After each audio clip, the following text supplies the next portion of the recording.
जय हिंद। पिछले वीडियो में हम लोगों ने पिछले लाइव क्लास में हम लोगों ने जैन धर्म को पढ़ा था। आज की क्लास में हम लोग पढ़ेंगे बौद्ध धर्म। क्योंकि मौसम का स्थिति खराब है और क्लास बंद है, इसलिए क्लास नहीं हो पाया है आज, तो सोचे रिकॉर्ड करके डाल देते हैं। और लंबा वीडियो नहीं होने की वजह से थोड़ा सा लिख के लाएंगे, थोड़ा सा जल्दी से हम लोग क्लास को खत्म कर लेंगे और जल्दी से जल्दी रिविजन करने में क्या होगा, आसानी होगा। तो आज बौद्ध धर्म देखेंगे। तो देखिए, लगभग 6th BC में हुआ ये था कि भारत में दो को धर्म का उदय हुआ था, एक नास्तिक और एक आस्तिक। तो नास्तिक धर्म उसको बोलते हैं जो भगवान में विश्वास नहीं रखता, उसको नास्तिक धर्म बोलते हैं। जो भगवान में विश्वास रखता है उसको आस्तिक धर्म बोलते हैं। ठीक है। तो जो नास्तिक धर्म थे, मतलब कि जो भगवान में विश्वास नहीं रखने वाले थे, वो नास्तिक धर्म थे। तो नास्तिक धर्म का उदय हुआ लगभग बिफोर क्राइस्ट 6ठी शताब्दी में। जैन धर्म और बौद्ध धर्म, तो जैन धर्म हम पढ़ा दिए थे, आज पढ़ेंगे हम लोग बौद्ध धर्म। ठीक है। देखिए, बौद्ध धर्म पढ़ेंगे। बौद्ध धर्म, देखिए बौद्ध धर्म के बारे में अगर चर्चा करें तो बौद्ध धर्म का स्थापना किए थे गौतम बुद्ध। बौद्ध धर्म का स्थापना कौन किया था? गौतम बुद्ध बौद्ध धर्म का स्थापना किए थे। और गौतम बुद्ध के बचपन के नाम का बात करें तो गौतम बुद्ध के बचपन का नाम था सिद्धार्थ। गौतम बुद्ध के बचपन का नाम क्या था? सिद्धार्थ था। ठीक है। और उनका जन्म 563 BC में हुआ था। 563 ईसा पूर्व में हुआ था। लुम्बिनी नामक वन में कपिलवस्तु में हुआ था। कपिलवस्तु और लुम्बिनी नामक वन में हुआ था। हुआ ये था कि इनकी माँ जो थी महामाया देवी, वो कहीं जा रही थी, तो ये लोग कुछ दिन के लिए रुके थे ये लुम्बिनी वन में। तो उसी लुम्बिनी वन में क्या हुआ था, इनका जन्म हुआ था। ठीक है। 563 BC में।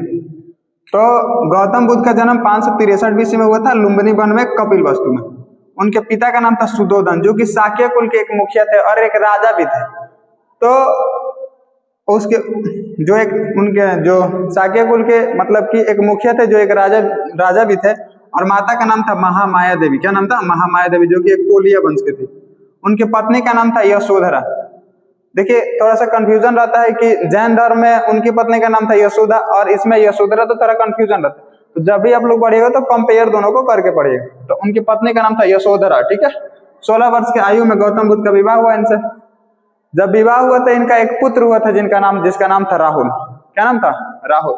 जब राहुल का जन्म हुआ तो गौतम बुद्ध को चूंकि शुरुआती जब जन्म हुआ था, जब थोड़ा सा उनको बुद्धि हुआ, थोड़ा सा बड़े हुए थे, नाबालिग से थोड़ा सा बालिक में, तो हमेशा वो अकेले रहना पसंद करते थे। थोड़ा सा उनको अकेले बैठना, अकेले सोचना, ये सारा चीज अच्छा लगता था।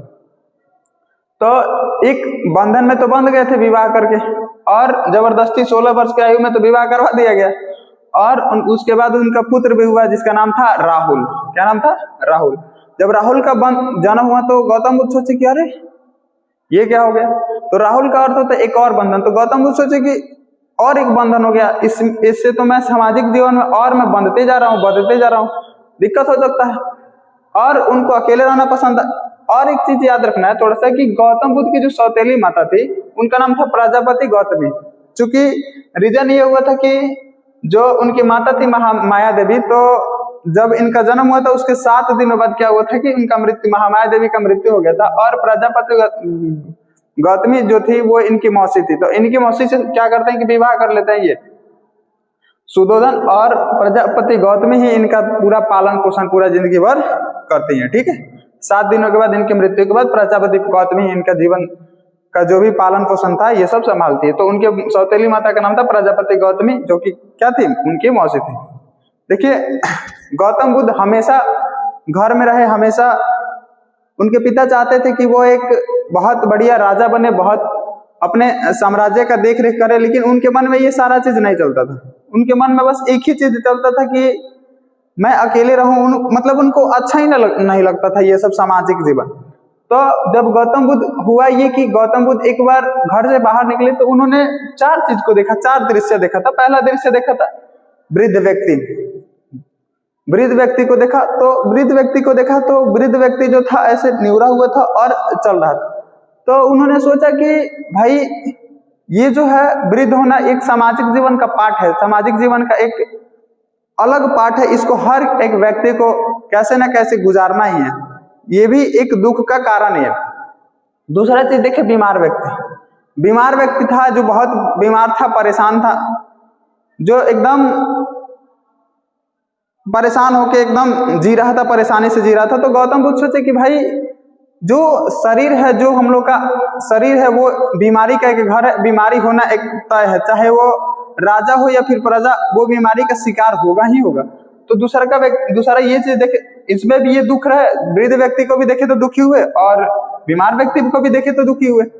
तीसरा का दृश्य देखे मृत व्यक्ति को, देखे कि एक मृत व्यक्ति है और मृत व्यक्ति को चार आदमी कंधे पे लिया हुआ है और पीछे से लोग रोते गाते जा रहे हैं।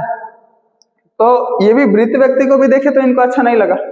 चौथा चीज देखे सन्यासी को देखे तो देखे कि एकदम आराम से घूम रहा है, मस्त मगन है, आराम से इधर उधर घूम रहा है, कोई चीज का टेंशन नहीं है, कोई सांसारिक जीवन का टेंशन नहीं है। तो चौथा दृश्य देखे तो इनको अच्छा लगा, बोले कि भाई यही सन्यासी जीवन ही ठीक है, अब हम सन्यासी जीवन ही अपनाएंगे, ये सारा जीवन अच्छा नहीं है, ये सारा जीवन दुखों से भरा हुआ जीवन है, ठीक है। तो उन्होंने सन्यासी जीवन अपनाने का फैसला किया। तो 29 वर्ष की अवस्था में रात का टाइम था, मतलब कि रात हो गया था, घर से छुप कर निकल गए और 29 वर्ष की अवस्था में गृह त्याग कर दिया, जिसको बौद्ध धर्म में महाभिनिष्क्रमण के नाम से जाना जाता है, ठीक है।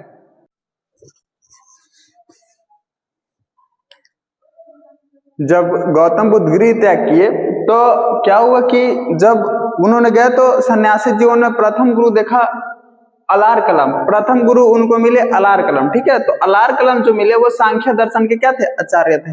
उन्होंने शून्य दर्शन का एक सिद्धांत दिया, शून्य ज्ञान का एक सिद्धांत दिया था अलार कलम, किसको, गौतम बुद्ध को। दूसरे गुरु थे रुद्रक रामपुत्र, जो कि राजगुरु में मिले थे। तो पहले गुरु का नाम कभी कभी पूछ लेता है और ये भी पूछता है कि वो किस दर्शन के थे, तो वो सांख्य दर्शन के सिद्धांत, सांख्य दर्शन के क्या थे, आचार्य थे। उनको लगभग 6 वर्ष तपस्या करने के बाद, 6 वर्ष तपस्या करने के बाद क्या हुआ कि ज्ञान की प्राप्ति हुई। तो देखिए जब वो गृह त्याग किए थे तो 29 वर्ष की अवस्था में थे और 6 वर्ष जब कठिन तपस्या की उनको ज्ञान की प्राप्ति हुई, तो इसको ऐड करिएगा तो 35 वर्ष होगा। तो 35 वर्ष की अवस्था में क्या हुआ, ज्ञान का प्राप्ति हुआ। और ज्ञान का प्राप्ति उनको बोध गया में हुआ था, निरंजना नदी के तट पर। जब उनको ज्ञान का प्राप्ति हो गया तो गौतम बुद्ध बोधित्व कहले, क्या कहला, बोधित्व।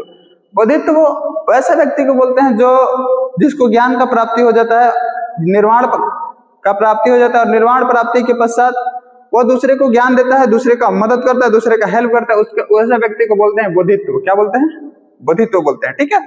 ज्ञान की प्राप्ति होने के बाद गौतम बुद्ध के जो प्रथम शिष्य थे वो थे आनंद। कौन थे, आनंद।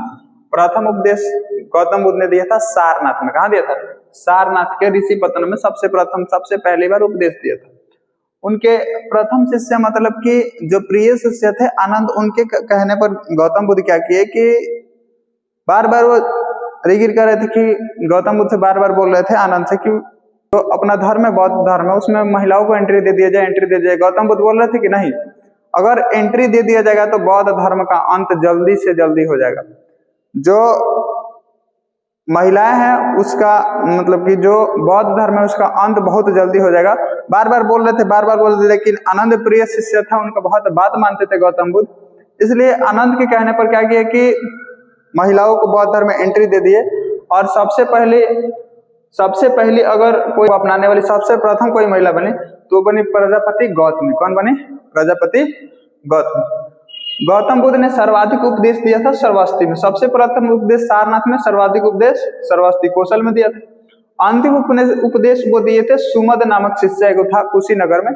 कुशीनगर में महज 6 से 7 वर्ष गौतम बुद्ध रहे थे और कुशीनगर में ही लोगों को अपना उपदेश देते थे और अंतिम दिनों में कुशीनगर में उपदेश दे रहे थे।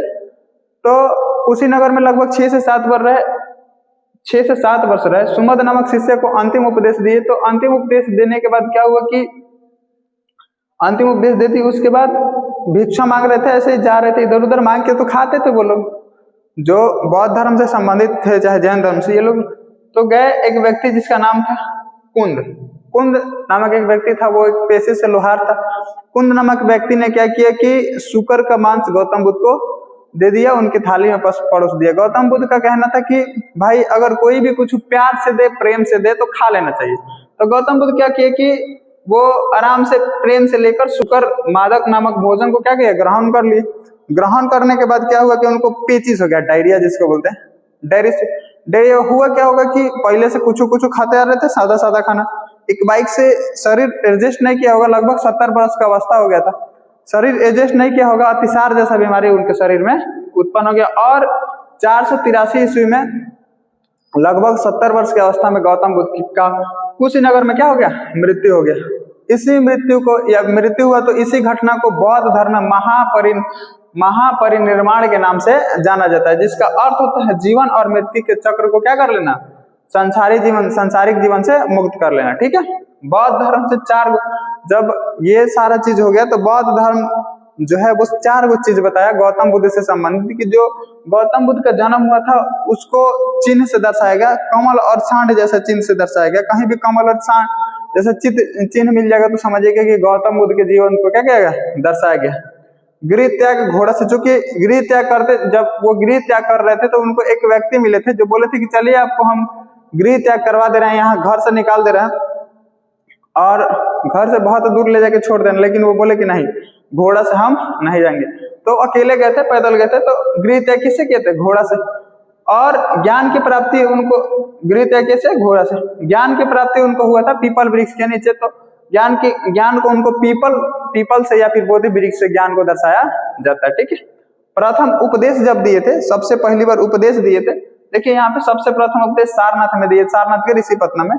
तो प्रथम उपदेश जो दिए थे उसको बोला जाता है धर्म चक्र परिवर्तन। क्या बोला जाता है, धर्म चक्र परिवर्तन।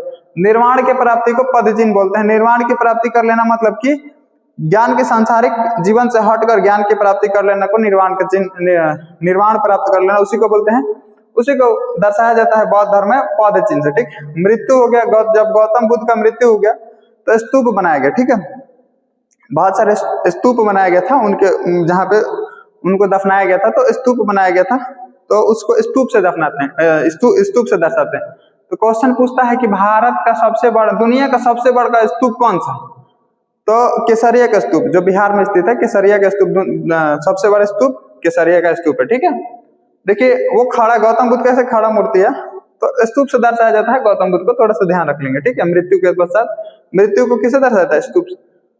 गौतम बुद्ध ने जो अपने जीवन काल में जब उपदेश देते थे तो 4 आर्य सत्य दिए थे। सबसे पहले बोले थे कि दुख है, सबसे पहले क्या बोले, दुख। आज दुख कम नहीं, दुख का समुदाय है, समुदाय।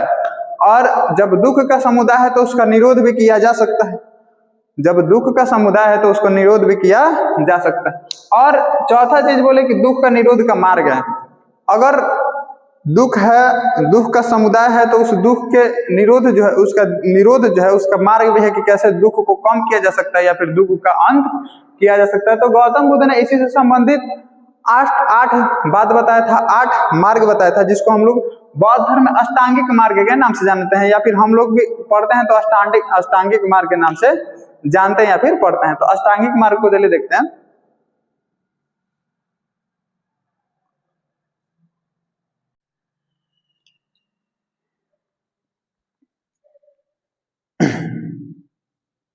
हाँ, तो गौतम बुद्ध ने चैन से जीने के लिए अष्टांगिक मार्ग बताया था। बोला था कि चैन से अगर जीना है तो 8 मार्गों को अपनाइएगा, तो सामाजिक जीवन में रहते हुए भी आप चैन से जी सकते हैं। कोई जरूरत नहीं कि आप भी संन्यास लीजिए, पहाड़ों में जाकर रहिए, समाज में रहिए और अष्टांगिक मार्ग अपनाइए और चैन से जिए। ठीक है, तो चैन से जीने के लिए 8 मार्ग बताया था। सबसे पहला मार्ग बताया था कि सम्यक दृष्टि, एकदम सही दृष्टि होना चाहिए। दृष्टि खराब दृष्टि हुआ तो आप चैन से नहीं रह पाएंगे। मान लीजिए कि कोई आगे बढ़ रहा है और आपका दृष्टि अगर खराब हुआ तो आप आगे नहीं पढ़ पाएंगे और चैन से नहीं रह पाएंगे। आपको दिन भर बेचैनी रहेगा कि कैसे इसको रोक दे, कैसे उसको आगे न बढ़ने दे। तो सबसे पहले क्या बताते हैं, सम्यक दृष्टि, सही दृष्टि होना चाहिए। सही दृष्टि हमेशा, दृष्टि कैसे बना के रखना है, एकदम सही। सम्यक संकल्प, जो संकल्प ले लिए उसी संकल्प पर हमेशा अडिग रहेंगे, उस संकल्प के सिवा इधर उधर नहीं होंगे, तो उसको बोलते हैं सम्यक संकल्प। ठीक है, तीसरा बोले तो सम्यक वाक्, हमेशा सही बोली बोलना है। हमेशा क्या बोलना है, सही बोली बोलना है। देखिए आप सही से रहते होंगे, अगर किसी को, कोई अच्छा व्यक्ति है, कोई प्यारा व्यक्ति है, अगर उसको कभी उल्टा सीधा बोल के आ जाएंगे तो आपके दिल में कहीं ना कहीं दिल बोलेगा कि भाई गलती बोल के आ गए हैं, गलती बोल के आ गए हैं, माफी मांग लेना चाहिए या फिर बोल देना चाहिए।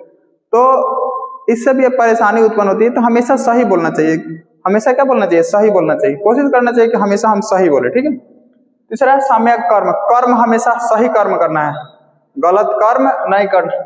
सम्यक जीविका चलाने के लिए, ये ना कि जीविका अपना चलाने के लिए चोरी करने लगे, जीविका चलाने के लिए किसी को मार दिया। हमेशा सही जीविका चलाने के लिए सही काम करिए, सही तरीके से अपना जीविकोपार्जन करिए, सही तरीके से रहिए, ठीक है, तो जाके चैन से रह पाइएगा। अगर गलत तरीके से कुछ, अगर मान लीजिए किसी को आप मार ही देते हैं, अपनी जिंदगी में किसी को मार देते हैं, किसी को जेल भेजवा देते हैं, तो क्या आप चैन से रह पाएंगे, चैन से जी पाएंगे? कभी चैन से नहीं रह पाएंगे। किसी को मार के आ जाएंगे, मार के आने के बाद कुछ करिएगा, पढ़िए लिखिएगा तो वो मानने लगेगा कि मार दिए हैं, कब वो चैन से नहीं रह सकते, ठीक है। तो उसको बोलते हैं सम्यक अजीव।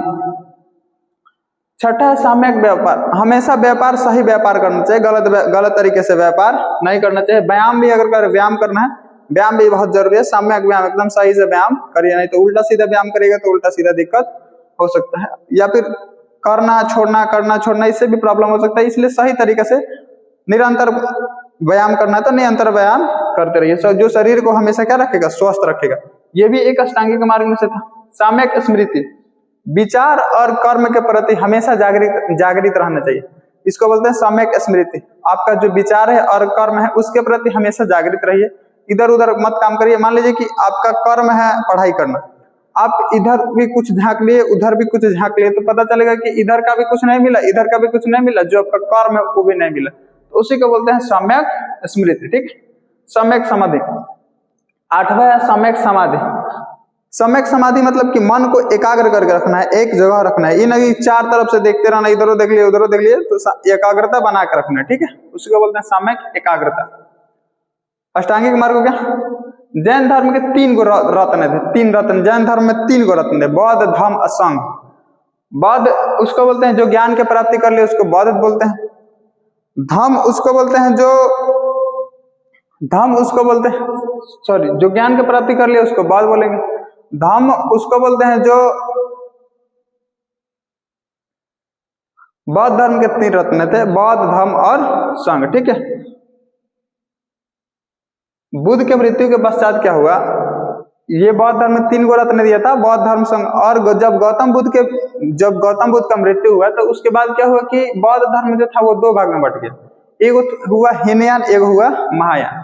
हीनयान जो था वो रूढ़िवादी परिवर्तन का बहुत विरोध करता था, रूढ़िवादी परिवर्तन का क्या करता था, बहुत विरोध करता था, लेकिन महायान हमेशा समर्थन करता था, हमेशा बोलता था कि ना रूढ़िवादी परिवर्तन होना चाहिए।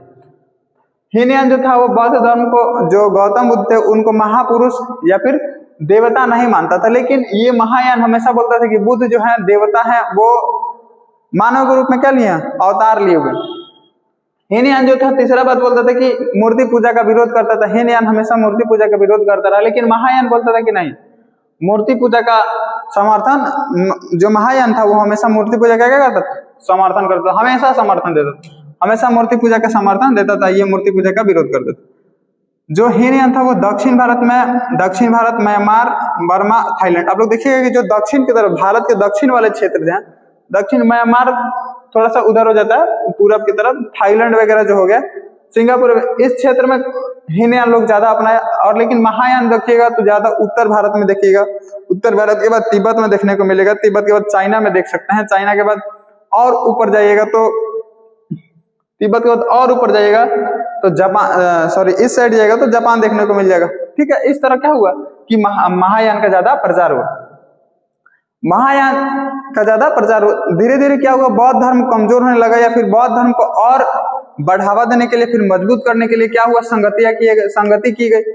बहुत बड़े राजा, जो बड़े बड़े राजा थे उस समय, तो बौद्ध धर्म को अपनाए थे, जो फिर बौद्ध धर्म को मानते थे, तो वो सारे बौद्ध धर्म को क्या किए, बौद्ध धर्म का संगति किए, या फिर बैठाए, असेंबली लगाए, अपना सभा लगाए, बैठाए, और समय समय पर बौद्ध धर्म के पीछे काम हुआ कि बौद्ध धर्म का हमेशा क्या हो, प्रचार होता रहे। तो मुख्य रूप से 4 गो बौद्ध संगति हुई, 4 गो बौद्ध सभा हुआ, ठीक है। तो चारों बौद्ध सभाओं को हम लोग इस तरह देखेंगे, देखो कैसे याद करना, इसको याद करना बहुत जरूरी। पहला हुआ था 483, फिर दूसरा 383, फिर तीसरा 282, प्रथम शताब्दी में हुआ। ऐसे याद रखिए, 483 100 वर्ष बाद, 383 282 पहली शताब्दी, राउंड एकदम फ्लो में याद करें। 483 383 282 पहली शताब्दी, 483 383 282 पहली शताब्दी, 483 383 282 पहली शताब्दी। इस फ्लो में याद करिएगा तो याद रहेगा। तो समय ऐसे याद कर लेना। स्थान देखिए, पहले वो था राजगिरी में, दूसरा का वैशाली, तीसरा का पाटलिपुत्र, चौथा का कनिष्क, ऐसे याद करना। आर भी पी के, आर भी पी के, आर से राजगीर, भी से वैशाली, पी से पाटलिपुत्र, के से कहा कुंडलवन। अबे यहाँ छूट गया है कुंडलवन, के से कुंडलवन छूट गया है। कुंडलवन कश्मीर में हुआ था, कनिष्क नहीं। यहाँ पे होगा कुंडलवन। क्या होगा? कुंडलवन। क्या होगा? कुंडलवन। आर भी पी के ऐसे याद रखना है, आर भी पी के, इसको याद रख लेंगे आर से, इसको आर से याद रख लेंगे, आर भी पी के। अपने पुस्तक में भी ऐसे ही लिख दोगे आप लोग, ठीक है। आर भी पी के, आर से राजगिरी, भी से वैशाली, पी से पाटलिपुत्र, के से कश्मीर, के से कुंडलवन कश्मीर में होता है, के से कुंडलवन, के से कश्मीर है कुंडलवन, ठीक है। शासक का बात करें तो सबसे पहले थे अजातशत्रु, फिर कनिष्क, अशोक तीसरा का नंबर पे, और क्या बोलते हैं, कालाशोक, ठीक है। तो इसको याद रखने के लिए ऐसे याद रखना है, ए के अजातशत्रु, अजातशत्रु कनिष्क अशोक कालाशोक, ए के अजातशत्रु, ए से अजातशत्रु, के से कनिष्क, ए से अशोक, के से कालाशोक, माने ए के, ए से अजातशत्रु, के से कनिष्क, फिर ए से अशोक, और फिर के से कालाशोक, ऐसे याद कर लेना, ठीक है। तो ए के फॉर्म में याद रख लेना, ठीक है। और अध्यक्ष का बात करें कि तीनों में अध्यक्षता कौन कर रहा था, तो इसको MSME आप लोग पढ़े होंगे। MSME जब सरकार द्वारा जो अनाज का मूल्य तय होता है MSME पे तय होता है, तो वही MSME से MSMA याद कर लो, ठीक है। MSMA जब इकोनॉमिक्स पढ़ाएंगे तो MSME के बारे में थोड़ा सा बताएंगे कि MSME क्या होता है, यहाँ पे नहीं बता रहे।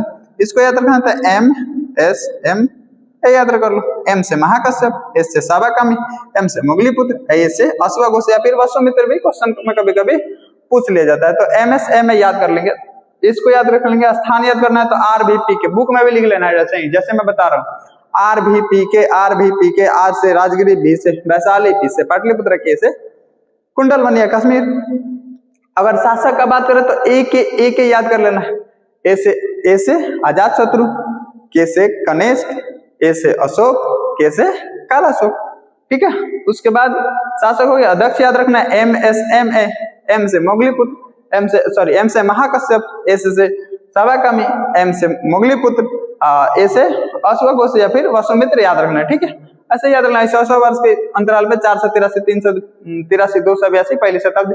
यहाँ से क्वेश्चन इंपॉर्टेंट बन जाता है, बहुत क्वेश्चन यहाँ से इंपॉर्टेंट बन जाता है, थोड़ा सा इसको याद रखना है, ठीक है। ये थोड़ा सा याद रखना बहुत जरूरी है क्योंकि यहाँ से क्वेश्चन आते हैं, ठीक है। आप लोग यहाँ से उम्मीद है कि याद कर लोगे। उसका बौद्ध धर्म क्या हुआ कि बौद्ध धर्म ये तो बता दे, बौद्ध धर्म तो बता दे, इसको याद कर लोगे। उसके बाद फिर बताते हैं, एक स्लाइड में और है, उसके बाद खत्म हो जाएगा, ठीक है। MSMA याद कर लोगे, इसको याद करना बहुत जरूरी है। प्रथम शताब्दी ऐसे याद कर लोगे, 483 383 282 पहली शताब्दी। RVP के राजगिरी, वैशाली, पाटलिपुत्र, कनिष्क। शासक में अजातशत्रु, कनिष्क। ए के याद कर लोगे, लिख ही दे रहा हूं। ए के अजातशत्रु, कनिष्क, अशोक, कालाशोक। अध्यक्ष में याद कर लो MSME नहीं, MSMA महाकश्यप, साबाकामी, मुगलीपुत्र, अश्वघोष या वसुमित्र, ठीक है। इस फ्लो में आप लोग इसको याद कर लोगे। बौद्ध सभा याद करना बहुत जरूरी है और इंपॉर्टेंट भी है, ठीक है। चलिए आगे देखते हैं। तो अब हम लोग देखेंगे बौद्ध साहित्य, ठीक है। बौद्ध साहित्य में सबसे पहला साहित्य देखेंगे त्रिपिटक। त्रिपिटक में 3 गो पिटक था।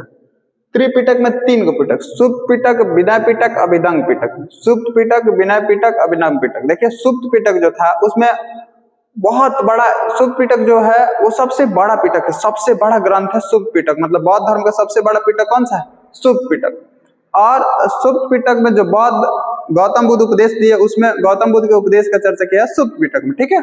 एक नंबर हो गया सुप्त पिटक। उसके बाद विनय पिटक। विनय पिटक जो था आम व्यक्ति के लिए था, हम लोग जैसे व्यक्ति के लिए था कि जो बौद्ध धर्म को ग्रहण कर रहा है वो ग्रहण करेगा तो उसके लिए नियम क्या रहेगा, रूल क्या रहेगा, वो रहेगा, वो उसको दिया गया था विनय पिटक में, ठीक है, आम पुरुष के लिए था। और अभिधम्म पिटक जो अभिधम्म पिटक था उसमें गौतम बुद्ध के दर्शन के बारे में बताया गया है, गौतम बुद्ध के दर्शन शास्त्र के बारे में बताया गया, दर्शन के बारे में बताया गया, ठीक है।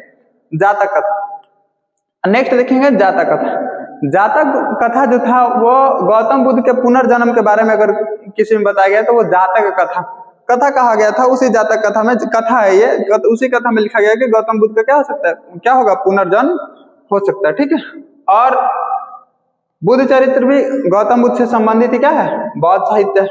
लाइट ऑफ एशिया, देखिए गौतम बुद्ध को लाइट ऑफ एशिया के नाम से जाना जाता है, एशिया का ज्योति पुंज के नाम से जाना जाता है गौतम बुद्ध को। और गौतम बुद्ध को सबसे पहले लाइट ऑफ एशिया कहने वाला व्यक्ति का नाम था एडविन अर्नाल्ड। क्या नाम था, एडविन अर्नाल्ड। एडविन अर्नाल्ड सबसे पहले गौतम बुद्ध को बोला था लाइट ऑफ एशिया, ठीक है। गंधार कला आप लोग सुने होंगे, गंधार कला का भी संबंध किससे है, गंधार कला का भी संबंध किससे है, बौद्ध धर्म से ही गंधार कला का भी संबंध है। और एक चीज थोड़ा सा याद रख लेंगे, गौतम बुद्ध का जन्म पूर्णिमा के दिन हुआ था। गौतम बुद्ध को ज्ञान की प्राप्ति पूर्णिमा के दिन हुई थी। और गौतम बुद्ध का जो मृत्यु हुआ था वो पूर्णिमा के दिन हुआ था। और जिस पूर्णिमा के दिन ये तीनों हुआ था उस पूर्णिमा को बोलते हैं हम लोग बुद्ध पूर्णिमा। ये सारा साहित्य थोड़ा सा याद कर लेंगे, गौतम बुद्ध से या फिर बौद्ध धर्म से संबंधित कुछ साहित्य, ये साहित्य आपसे पूछा जा सकता है एग्जाम में, ठीक है। और इसके बाद आप लोग कहीं से देखो, अपने बुक में देख लेना, मठ के बारे में दिएगा कि कौन सा मठ कहाँ है, कौन सा मठ कहाँ है। तो रुमटेक मठ कहाँ है, ये सारा मठ, जैसे सिक्किम में रुमटेक मठ है और हिमाचल प्रदेश में 2-4 मठ है। तो आप लोग अपने बुक में देखना, पीछे मठ का एक सारणी दिया होगा, सारा रटने वाला चीज है, तो उसको रट लीजिएगा, आप लोग याद हो जाएगा, ठीक है। और ऐसे ही हम नेक्स्ट वीडियो लाते रहे, मिलेंगे नेक्स्ट क्लास में। जय हिंद, जय भारत।